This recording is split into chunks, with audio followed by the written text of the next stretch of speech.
What is going on, guys? Welcome back to another episode of Talking Halos. I'm your host today, Jared Timms, and I'm joined alongside my co-host, my partner in crime, Nate Green. Nate, how you doing? I'm doing fantastic. How about you, buddy? A weird smirk on your face. Just want to thank. I was going to try not to do this without laughing, but I want to thank all our newfound followers from across the Pacific Ocean in Japan for following us and, of course, supporting this podcast, making us arguably the best Angels podcast out there. Really do appreciate it from the bottom of my heart. So thank you all so very, very much. Again, appreciate it. Continue following, supporting the podcast. Go ahead, drop a comment down below where you're listening to us from. Really, I would love to hear that. Love hearing it from all over the place. I get messages from, honestly, all around the world. Down in Australia, we got messages from New Zealand before. That's pretty sweet to see that. Like, baseball happens in other places, not in the United States. Big growth in Japan because Shohei Ohtani. It's been fantastic. So if you're watching the show right now, just drop it. I'd love to know where everybody is watching this show from here on YouTube. Angels make a splash.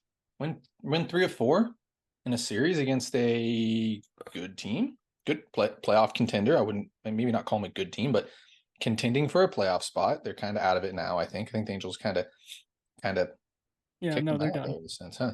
But Angels win 3 of 4 there against Cleveland Indians.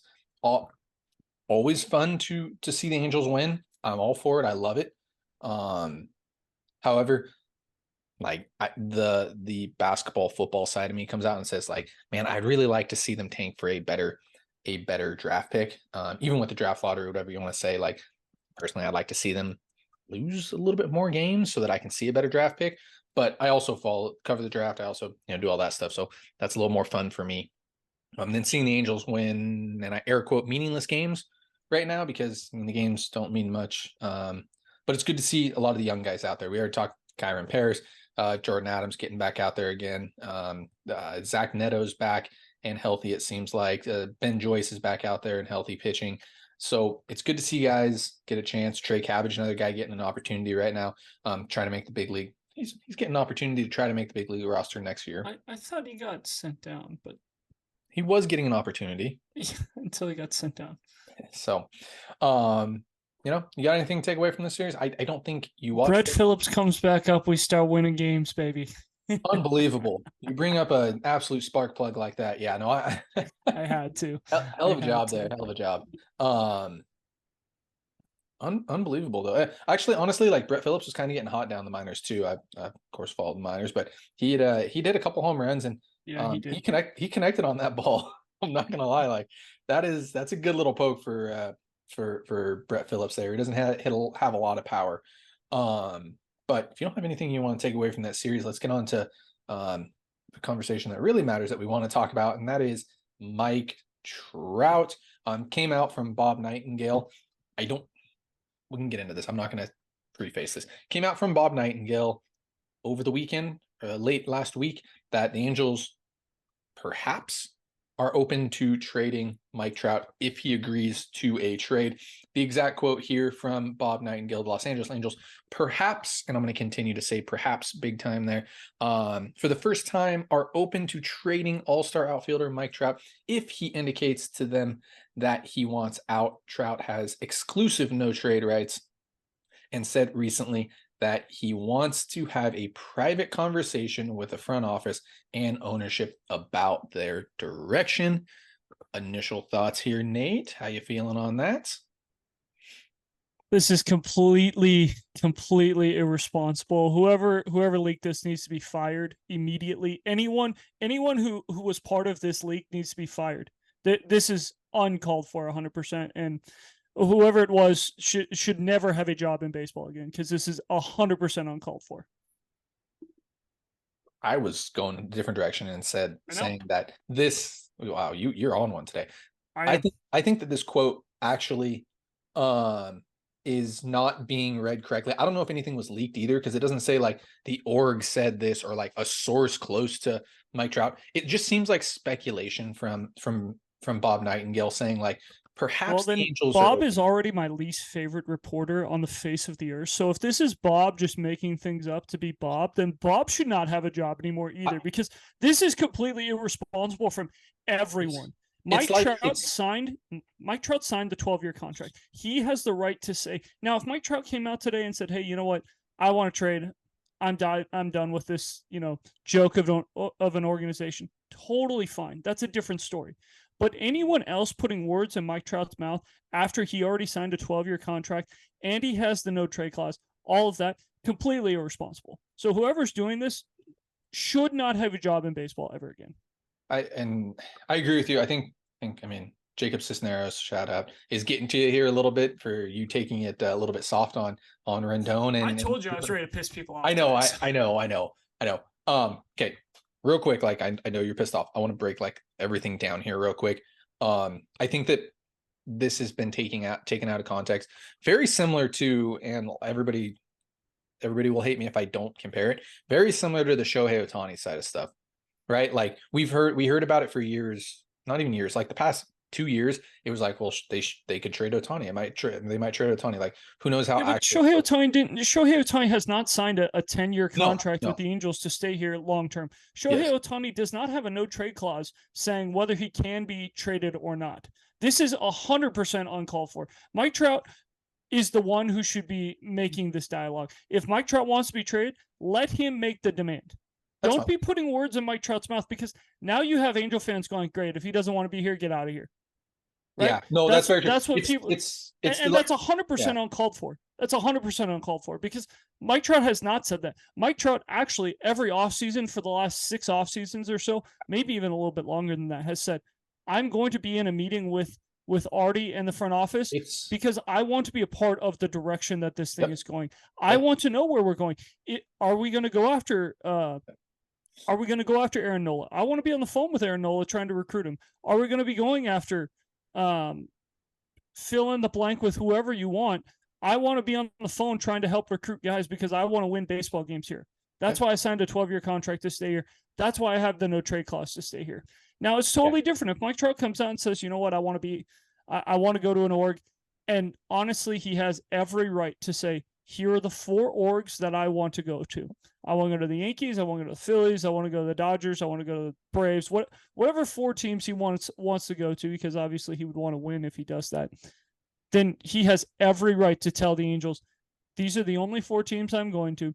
mhm, Make it happen. You've got till the start of spring training." Right? yep, Then this is totally fine. But if reporters are making this observation and saying, "Oh, you know what? I think the Angels might be willing to make a deal if Mike Trout says it's okay." First of all, terrible job at writing. Second of all, if you're going to make that claim, you better have something to back it up. Because if Artie Moreno came out today and said that's 100% false, "I'm not trading Mike Trout," even if Mike Trout wants to be traded, now we have a problem, right? yeah. So So this is 100% uncalled for. Whoever did this is ridiculous, and it's just very, very frustrating to know that there are people either in this org willing to say this kind of stuff without listening to Mike Trout, or there are people in baseball as reporters who get paid to do this saying, "You know what? I don't know what the Angels are doing. I don't know what Mike Trout's thinking, but let me throw this story out here and try and get the narrative going, because I'm just looking for clicks because I suck at my job and I can't get a freaking thing right." Bob Nightingale is the worst when it comes to, "Hey, I've heard this trade is happening." oh, doesn't Yep. happen. 2 minutes later, guy gets traded, not to the team and not for the prospects he said. Fantastic job. All right, you good? Say your piece there on this. No. No, you're not good yet. Still, that's fine. That's fine. So this goes back also to a question that Trout was asked. I think the last time that he was that he talked to the media, I want to say, and that it goes that's where that quote kind of came from. It's like, oh, I would like to have a discussion with the direction, Which he does every year. which he does every year. Like, And he says that every year too. It's yeah, nothing new. Like no, you could no, go back years and find that same quote, because he says the same thing every year. He wants to be involved. He wants to help this team get to wherever they need to be. So yes, and with that being said, I'm totally fine with that. There's no reason for Angels fans to freak out about Mike Trout. You can freak out about Shohei Ohtani. I don't think he's coming back. I don't think he's going to be an Angels uniform next year. I really don't. And I think the Angels should have traded him. End of story. I think a lot of people think that. And I know we're kind of beating around the bush there, but you can be scared about Shohei Ohtani. I don't think you need to be worried about Mike Trout.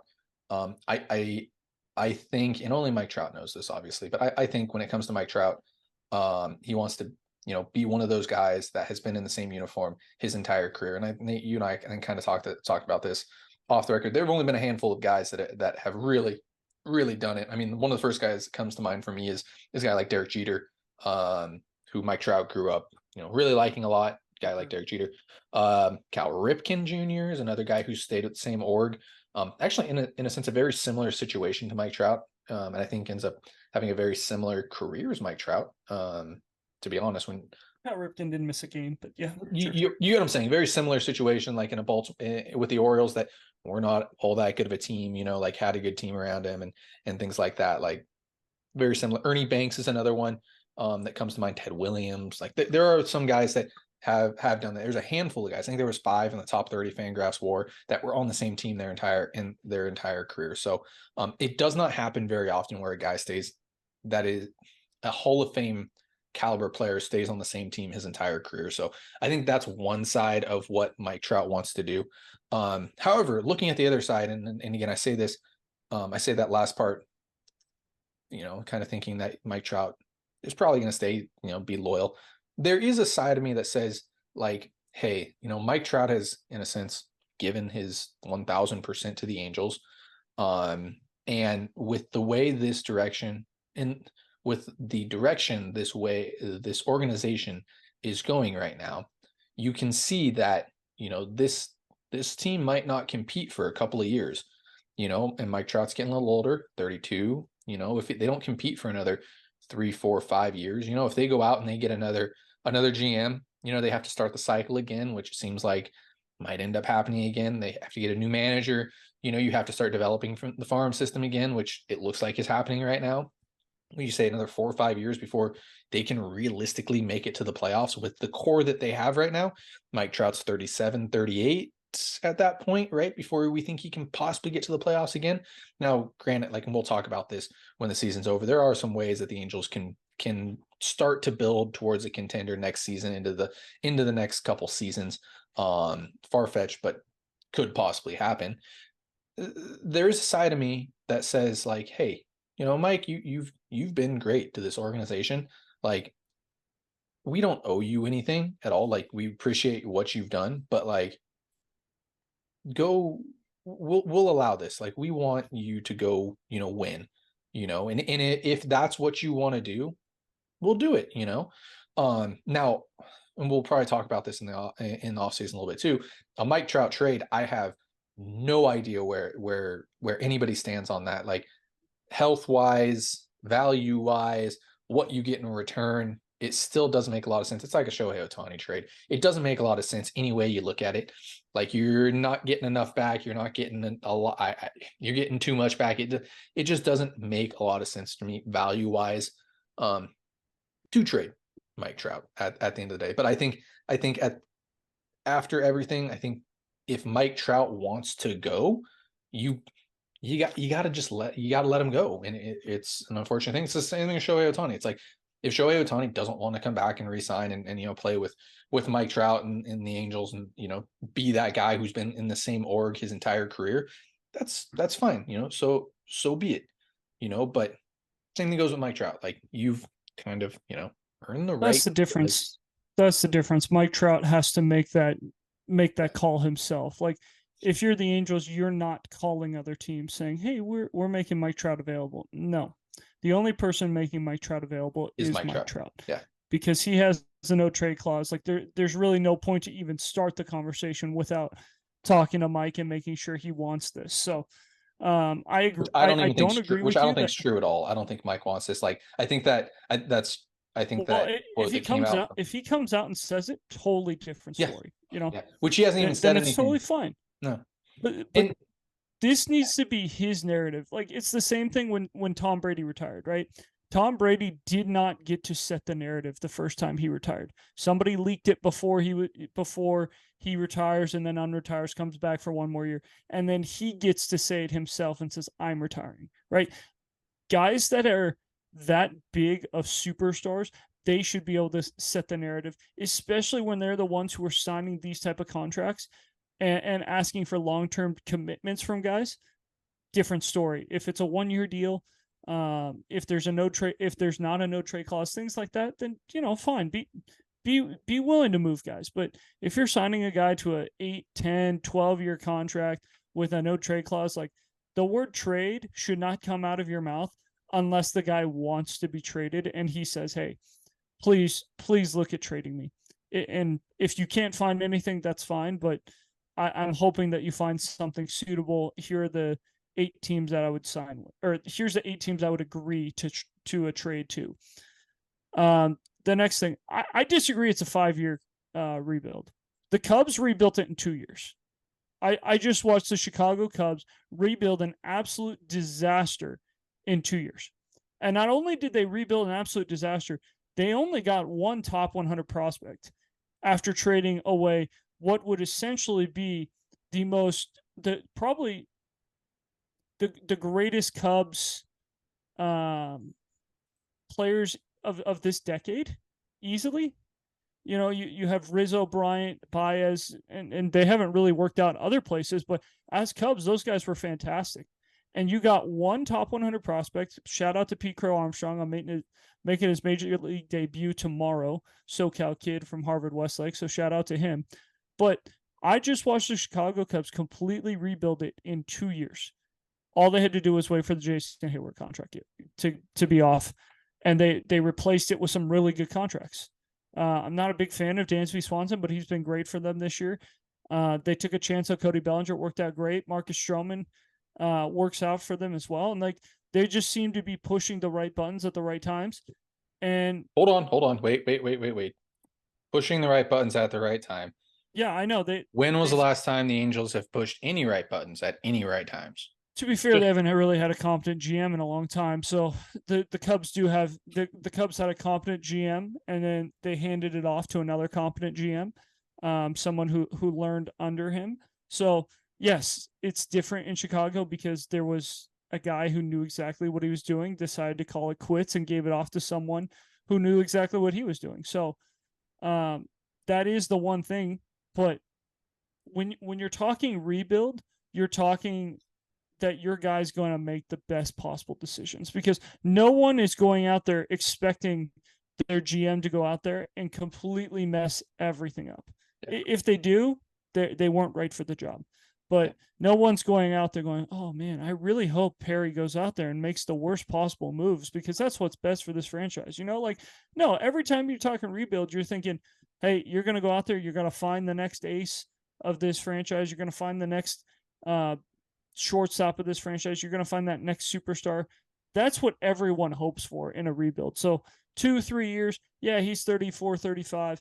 But the biggest thing for Mike is he's got to be on the field. If he's on the field, the Angels have a chance to do something special. But if he's not on the field, it's really, really hard. You look at how the Angels season goes when Mike Trout's off the field, and it just always goes in the tank, because he's the guy. He's that person in the locker room who has been there, done that the longest here in this organization. And I think people like him and they trust him, but he's got to be on the field for that to happen. And if he's on the field, the only way that happens, I think he's got to make a move to a corner. And I think he's at a time in his life where he might be willing to be okay with that. And I think if you would have asked him 2 years ago to make a move to a corner, he would have said, heck no. But after these injuries and things like that, I think he'd be willing to make the move. And that's what's probably best for the Angels moving forward. Yeah. And here's kind of a little bit of the quote. I think Jeff Fletcher had it. And Jeff, if you're watching or listening to this, message me and let me know that I'm wrong here. But it looked like there were some, questions asked early in September. Trout was asked in some capacity. I do not know what capacity. I can't find the exact discussion. You can probably look it up and see too. I literally looked up Mike Trout direction and got one quote from it. But was asked to discuss the direction of the Angels this offseason. He said there's going to be conversations in the winter for sure, just to see the direction of everything and what the plan is. Take it for what it's worth there. That's very Mike Trout like, right? To say like, yeah, we're gonna go into the offseason, we're gonna see what direction we're going to. For all intents and purposes, like Mike Trout's GM. Like I think he is a competent GM right now. As weird as that sounds, like I trust Mike Trout.